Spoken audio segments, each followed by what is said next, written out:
اللہم صلی علی سیدنا محمد وعلی آل سیدنا محمد وبارک صلی اللہ علیہ وسلم۔ بسم اللہ شریف۔ یا اللہ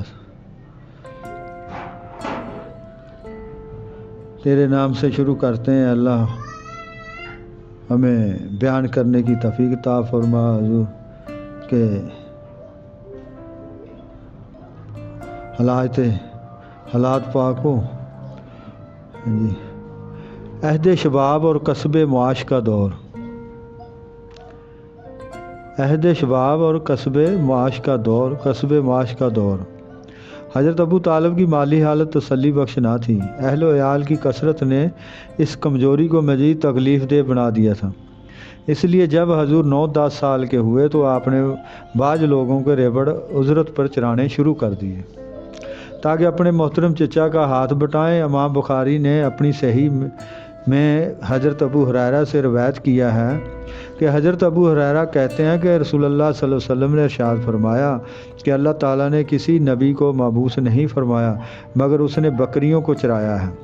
اصحاب نے عرض کی یا رسول اللہ صلی اللہ علیہ وسلم کیا آپ نے بھی فرمایا کہ میں بھی قرارعیت کے عوض اہل مکہ کی بکریاں چرایا کرتا تھا۔ قرارعیت قرات کی جمع ہے اور یہ دینار کے چھٹے حصے کی چوتھائی کو کہتے ہیں، اور بعض نے کہا ہے کہ دینار کے 20ویں حصے کو قیرات کہتے ہیں۔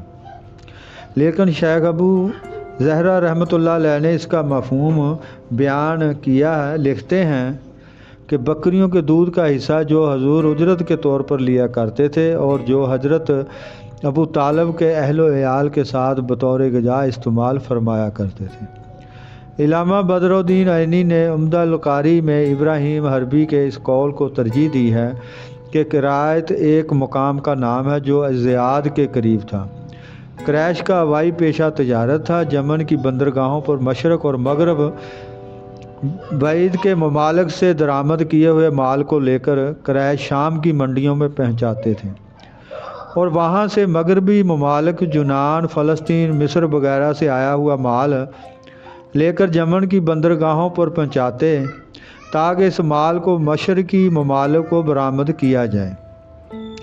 سفر شام جب رحمت للعالمین صلی اللہ علیہ وآلہ وسلم کی عمر مبارک 12 سال کے قریب پہنچی تو حضرت ابو طالب نے اپنے تجارتی مقاصد کے لیے شام کے سفر کی تیاری شروع کر دی۔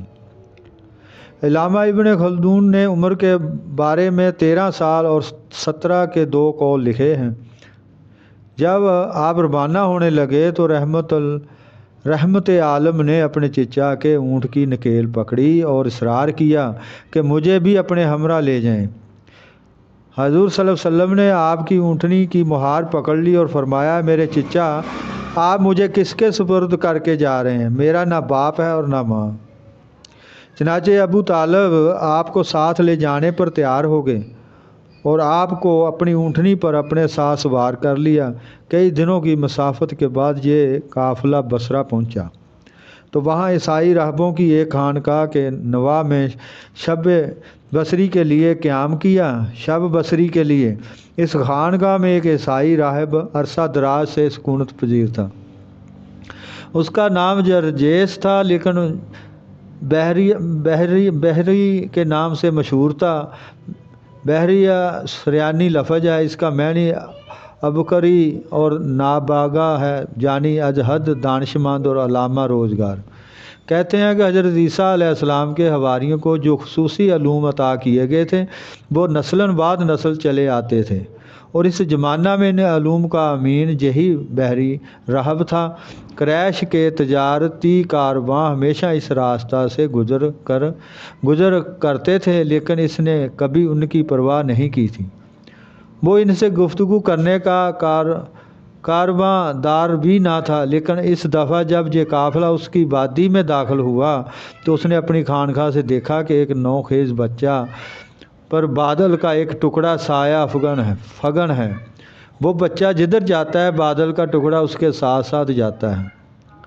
پھر اس نے اس امر کا بھی مشاہدہ کیا کہ جب یہ قافلہ ایک درخت کے سایہ میں اترا، یہ بچہ جب وہاں پہنچا تو درخت کے سایہ میں کوئی جگہ نہ رہی تھی، اس لیے مجمع سے باہر ہی وہ بچہ دھوپ میں بیٹھ گیا اور درخت نے فوراً جھک کر اپنا سایہ اس بچہ پر پھیلا دیا۔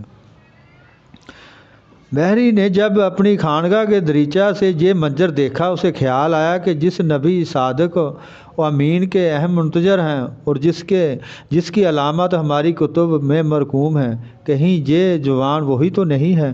اسے قریب سے دیکھنا چاہیے تاکہ ان کی نشانیوں کے بارے میں پورا وثوق ہو جائے۔ اس نے اس کے لیے یہی تجویز مناسب سمجھی کہ سارے قافلہ کی ضیافت کی جائے۔ وہ نوجوان بھی آئے گا، اسے قریب سے دیکھ کر دل کو مطمئن کر لوں گا۔ چنانچہ خلاف معمول وہ اپنی خانقاہ سے نکل کر ان کے قافلہ والوں کے پاس آیا اور کہا کہ آج آپ کے قافلہ کے تمام افراد کو میں دعوت دیتا ہوں کہ آج ماحضر میرے ہاں تناول فرمائیں۔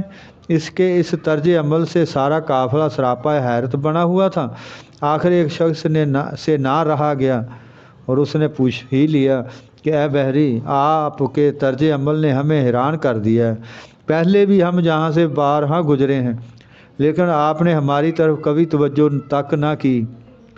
اس دفعہ آپ خلاف معمول اپنی خانقاہ سے چل کر ہمارے پاس آئے اور ہمیں کھانے کی دعوت دے کر ہماری عزت افزائی فرمائی۔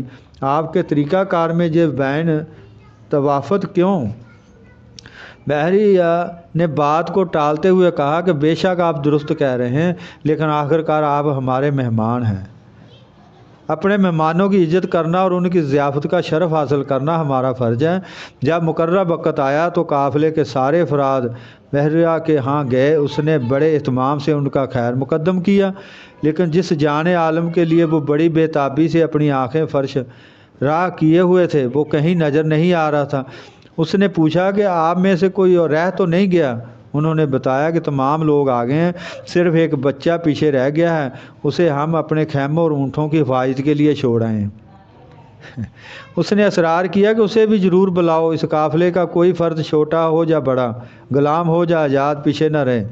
چنانچہ آپ کے چچا حارث بن عبد المطلب گئے اور حضور کو بلا کر لے آئے۔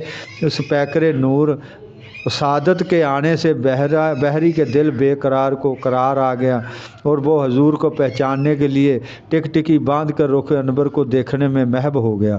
جب قافلے والے کھانے سے فارغ ہوئے تو اس نے سب کو رخصت کر دیا اور خود کو حضور کے قریب آیا اور ازمانے کے لیے کہنے لگا، میں تم سے لات و غزہ کے حق کے واسطے سوال کرتا ہوں کہ جس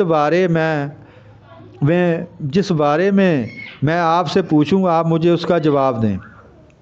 اس نے حضور کو آزمانے کے لیے لات و غزہ کی قسم کھائی تھی۔ حضور علیہ الصلوۃ والسلام نے فرمایا، مجھ سے لات و غزہ کے واسطے سے کوئی بات مت پوچھ، باخدا جتنا مجھے ان سے نفرت ہے اتنی ہی کسی چیز سے نہیں۔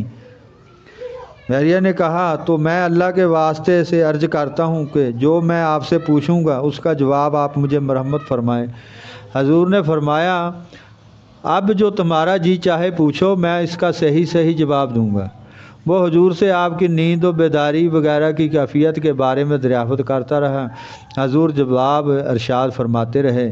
حضور جو حالات اسے بتاتے اس سے ان صفات کی تصدیق ہوتی جاتی تھی جو نبی آخر الزماں کے بارے میں اس کے پاس تھی۔ آخر میں اس نے پشت مبارک سے کپڑا اٹھایا، وہاں اس نے ختم نبوت کو بائنا اس صورت میں دیکھا کہ جو اس کے پاس تھی۔ بے ساختہ اس نے جھک کر ختم نبوت کو چوم لیا۔ قافلہ والوں نے یہ منظر دیکھا، وہ کہنے لگے کہ اس راہب کے دل میں محمد معصوم کی بڑی قدر و منزلت ہے۔ جب بحریہ اس سے فارغ ہوا تو حضرت ابو طالب کی طرف متوجہ ہوا اور پوچھا، اس بچے کا آپ سے کیا رشتہ ہے؟ آپ نے کہا، یہ میرا بیٹا ہے۔ بحریہ نے کہا، یہ آپ کا بیٹا نہیں اور نہ اس کا باپ زندہ موجود ہو سکتا ہے۔ حضرت ابو طالب نے کہا، یہ میرا بھتیجا ہے۔ اس نے پوچھا، ان کا باپ کہاں ہے؟ آپ نے فرمایا، مات واما حبلہ، ان کا انتقال ہو گیا جب کہ ابھی یہ شکم مادر میں تھے۔ اس نے کہا، اب آپ نے سچی بات کہی ہے، پھر ان کی ماں کہاں ہے؟ آپ نے بتایا، تھوڑی مدت گزری وہ بھی انتقال کر گئی ہیں۔ پھر اس نے حضرت ابو طالب کو کہا کہ آپ اپنے بھتیجے کو لے کر وطن لوٹ جائیں اور یہودیوں سے ہر وقت ہوشیار رہیں۔ اگر انہوں نے دیکھ لیا اور ان کو ان حالات کا علم ہو گیا جن کا مجھے علم ہوا ہے تو وہ انہیں ضرور پہچاننے سے باز نہیں آئیں گے۔ آپ کے بھتیجے کی بڑی شان ہوگی، یہ چیز ہماری کتابوں میں مکتوب ہے اور ہمیں اپنے آباء و اجداد نے یہی بتایا ہے۔ دیکھو میں نے آپ کو حقیقت حال سے آگاہ کرنے کا فرض ادا کر دیا، انہیں جلدی اپنے وطن واپس لے جاؤ۔ ایک روایت میں ہے کہ بحریہ نے صراحتاً انہیں بتا دیا، یہ سارے جہانوں کے سردار ہیں، یہ رب العالمین کے رسول ہیں، انہیں اللہ تعالیٰ رحمت العالمین بنا کر مبعوث فرمائے گا۔ بعض روایت میں ہے کہ ابو طالب وہیں سے حضور کو لے کر واپس مکہ آ گئے، لیکن دوسری روایت میں ہے کہ آپ قافلہ کے ساتھ شام گئے، جلدی جلدی کاروبار سے فراغت پا کر مکہ لوٹ آئے۔ آج کا جو بیان ہے جہاں پہ ختم کرتے ہیں، نیکسٹ ٹائم اگلا حصہ بیان کریں گے۔ اللہم صلی علی سیدنا محمد وعلی آل سیدنا محمد وبارک وسلم۔